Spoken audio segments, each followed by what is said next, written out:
Selamat pagi Bapak Ibu yang dikasihi Tuhan. Mari pagi hari ini kita sama-sama menyembah Tuhan. Kita mau bersyukur buat sepanjang malam yang sudah kita lewati. Ada waktu di hidupku, pencobaan berat menekan. Aku berseru, mengapa ya Tuhan, nyatakan kehendak-Mu. Jalan Tuhan bukan jalan-Mu, jangan bimbang ataupun ragu. Nantikan Tuhan, jadikan semua indah pada waktunya. Pada Tuhan masa depanku, pada Tuhan ku serahkan hidupku. Nantikan Tuhan berkarya indah pada waktunya. Hari esok tiada ku tahu, namun tetap langkahku maju. Ku yakin Tuhan jadikan semua indah pada waktunya. Pada Tuhan masa depanku, pada Tuhan ku serahkan hidupku. Nantikan Tuhan berkarya indah pada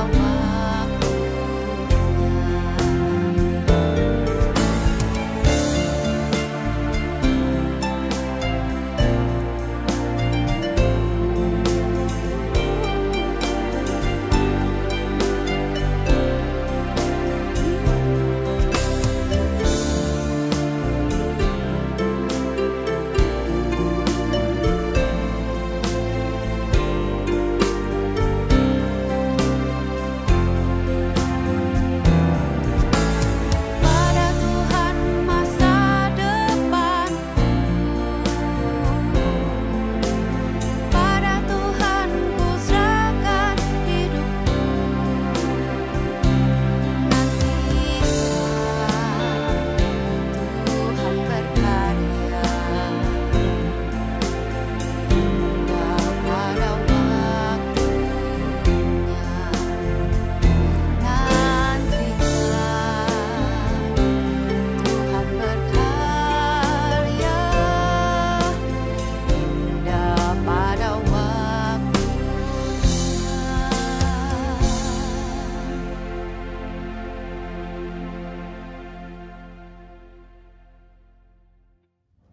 Selamat pagi jemaat GPD Seta yang dikasih oleh Tuhan. Kembali lagi pagi ini kita belajar sama-sama untuk merenungkan kebenaran firman Tuhan. Dan pagi ini saya akan membahas satu tema atau judul tentang kesatuan atau persatuan. Firman Tuhan dalam Pengkhotbah 4 ayat yang ke-12 dikatakan, dan bila mana seorang dapat dialahkan, dua orang akan dapat bertahan. Tali 3 lembar tidak mudah dipupuskan. Saudara yang kasih oleh Tuhan, 3 lembar berbicara tentang lebih dari satu, menggambarkan ada satu kesatuan, ada persatuan, ada unity, di mana ada kesatuan yang tidak mudah diputuskan. Artinya ada kekuatan di sana, ada berkat Allah di sana. Kesatuan dimulai dari mana? Pengkhotbah 4 ayat ke-9 dikatakan berdua lebih baik daripada sendiri. Nah, dimulai dari satu kesatuan, unity. Gereja adalah tempat kesatuan, adalah tempat persatuan. Di mana di sana ada berkat, di sana ada kekuatan, kita bisa saling menguatkan sesama orang percaya, saling mengasihi. Nah, kalau kita perhatikan cerita Elia dalam 1 Raja-Raja 18, di sini terjadi kekeringan yang besar. Nah, kenapa? Karena mereka meninggalkan Tuhan dan menyembah Baal. Apa yang terjadi? Elia menantang nabi-nabi Baal. Mereka mempersembahkan korban, tetapi tidak terjadi apa-apa. Menantang nabi Baal untuk menguji Allah mereka, Allah kecilnya. Dikatakan di Alkitab di sini. Giliran Elia, dia pertama-tama memperbaiki mezbah. Dalam ayat yang ke-30 dari 1 Raja-Raja 18 dikatakan, kata Elia kepada seluruh rakyat itu, datanglah dekat kepadaku. Maka mendekatlah seluruh rakyat itu kepadanya, lalu ia memperbaiki mezbah Tuhan yang telah diruntuhkan itu. 31 dikatakan, kemudian Elia mengambil 12 batu menurut jumlah suku keturunan Yakub. Kepada Yakub ini telah datang firman Tuhan, engkau akan bernama Israel. Nah, di sini Elia mengambil 12 batu, menyusunnya menjadi mezbah. Nah, ini berbicara tentang kesatuan. Ini berbicara tentang unity. Nah, lalu ditaruh persembahan di atasnya. Elia berdoa dan akhirnya persembahan itu disambar habis oleh Tuhan, diterima oleh Tuhan. Lalu kemudian terjadilah hujan yang lebat, berkat Tuhan pun terjadi. Pada akhirnya mereka sujud, menyembah, mengaku bahwa Dia adalah Allah. Saudara yang kasih oleh Tuhan, dalam kesatuan, dalam persatuan, ada kekuatan yang luar biasa. Bukankah juga dalam Mazmur dikatakan di mana ada kerukunan? Kerukunan menggambarkan kesatuan. Firman Tuhan bilang, kesitulah Tuhan perintahkan berkat, yang sering sekali menghambat kesatuan dari orang-orang percaya. Ada 2 yang mau saya bagikan. Diambil dari Yakobus 3 ayat yang ke-16. Dikatakan sebab di mana ada iri hati dan mementingkan diri sendiri, di situ ada kekacauan dan segala macam perbuatan jahat penghambat persatuan. Yang pertama adalah iri hati. Nah, satu kali Paulus berangkat melakukan perjalanan misinya bersama dengan rekannya. Mereka mengkhotbahkan Injil, memberitakan Injil, mendirikan cabang-cabang gereja. Ini cerita singkatnya dalam Kisah Para Rasul 13 ayat yang ke-44 sampai 45. Pada hari Sabat berikutnya, datanglah hampir seluruh kota itu berkumpul untuk mendengar firman Allah. Akan tetapi ketika orang Yahudi melihat orang banyak itu, penuhlah mereka dengan iri hati. Orang Yahudi menolak untuk menerima firman Allah, membantah apa yang dikatakan Paulus. Ketika iri hati timbul, ada kekacauan terjadi, menghambat pekerjaan Tuhan. Sekalipun Paulus dan Silas mengadakan mujizat, mereka menutup diri. Akarnya adalah iri hati. Perselisihan kemudian terjadi, kerusakan pun terjadi. Disitulah segala perbuatan jahat terjadi, kebencian terjadi, pertikaian terjadi, perpecahan terjadi, kehilangan kasih akan Allah, melumpuhkan iman kehidupan kita. Akhirnya kita tidak menerima berkat, mujizat pun tidak terjadi. Makanya hati-hati yang namanya iri hati, yang menghambat kesatuan, yang menghambat persatuan orang percaya. Yang kedua, yaitu kepentingan diri sendiri. Artinya mendahulukan keuntungan dan kenyamanan diri sendiri. Semua berpusat pada kepentingan diri sendiri. Nah, bukankah itu yang mungkin kita sering lihat di berita, tertangkap OTT? Karena disebabkan mementingkan diri sendiri. Ada keegoisan, ada kesombongan, kecongkakan. Firman Tuhan bilang, Allah menentang orang yang congkak.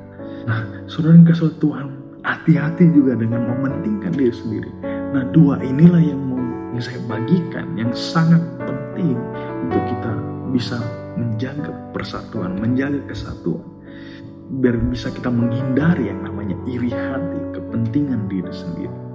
Nah, sebagai penutupnya dalam Filipi 2 ayat 2-5 dikatakan, karena itu sempurnakanlah sukacitaku dengan ini, hendaklah kamu sehati sepikir dalam satu kasih, satu jiwa, satu tujuan, dan tidak mencari kepentingan diri sendiri atau puji-pujian yang sia-sia. Sebaliknya hendaklah dengan rendah hati yang seorang menganggap yang lain lebih utama daripada dirinya sendiri. Dan janganlah tiap-tiap orang hanya memperhatikan kepentingannya sendiri, tetapi kepentingan orang lain juga. Nah, Bapak Ibu saudara kasih Tuhan, sejak awal memang Allah sudah menetapkan manusia sebagai makhluk sosial. Manusia diciptakan untuk saling mengasihi, saling menjaga kebersatuan. Kebersamaan semacam ini harus selalu lebih kuat, lebih penting relasi antar orang percaya. Karena yang mempersatukan kita adalah kasih Kristus. Kasih Kristuslah yang mempersatukan kita. Kita harus mengasihi orang lain seperti Allah mengasihi kita. Jika kesatuan itu terjadi, jika kesatuan atau persatuan itu terjadi, maka tidak heran kita orang-orang yang diberkati Tuhan mengalami mujizat Tuhan. Nah, saudara kesatuan, dalam kesatuan ada mujizat, ada berkat yang Tuhan sediakan. Tetapi hati-hati, ada penghambat persatuan, ada penghambat unity, yaitu kepentingan diri sendiri dan iri hati. Mari kita singkirkan itu dalam kehidupan kita. Amin. Terima kasih Tuhan buat firman-Mu di pagi ini yang telah mengajarkan kami untuk kami saling menjaga kesatuan, saling menjaga keharmonisan dalam keluarga Tuhan. Dimanapun kami berada, dalam keluarga kecil kami di rumah, dalam keluarga kami, rekan bersama dengan rekan kami, bersama dengan jemaat atau rekan-rekan yang ada di gereja, kami masih mau saling menjaga persatuan. Tentunya kami tidak mampu tanpa Roh Kudus yang membimbing kami, tanpa Roh Kudus yang menuntun kami. Terima kasih Tuhan, bila materialkan firman-Mu pada pagi hari ini kepada kami, untuk kami dapat aplikasikan dalam kehidupan kami sehari-hari, hanya di dalam nama Tuhan Yesus Kristus. Haleluya. Amin.